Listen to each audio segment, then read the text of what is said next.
শীতকাল মানেই তো কড়াইশুঁটি আর ছোট আলুর দম। তো চলুন শুরু করা যাক কীভাবে তৈরি করেছি। প্রথমে আমি নিয়ে নিয়েছি দুটো টমেটো, রসুন, আদা, আর নিয়ে নিচ্ছি 2 চামচ পরিমাণ মতন লঙ্কার গুঁড়ো, আর নিচ্ছি আমি ধনে গুঁড়ো। নিয়ে আমি সব উপকরণগুলো ভালো করে মিক্সিতে পেস্ট করে নিয়েছি। তারপরে আমি আলু নিয়েছি, ছোটো ছোটো আলু, এগুলো আমি সিদ্ধ করে নিয়েছি আগে থেকে। আর ওই যে আমাদের আগে থেকে করে রাখা পেস্ট আর মটরশুঁটি।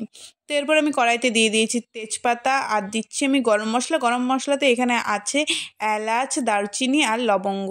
এরপরে দিয়ে দিয়েছি কুচিয়ে রাখা পেঁয়াজ এবং আগে থেকে করা পেস্ট। দিয়ে ভালো করে ফ্রাই করলেই আমি দিয়ে দেবো এখানে লবণ এবং হলুদ। দিয়ে এটাও ভালো করে আমি ফ্রাই করে নেবো যতক্ষণ না এটা তেল ছেড়ে আসছে। তারপরে ছোটো আলু যেটা আমি সিদ্ধ করে রেখেছিলাম সেটা দিয়ে দেবো। দিয়ে কড়াইশুঁটি দিয়ে ভালো করে একটু কষিয়ে নিতে হবে। যখন কষানো হয়ে যাবে তখন তোমরা জল অ্যাড করে দেবে। জলটা পারলে একটু গরম জল দেওয়ার চেষ্টা করবে।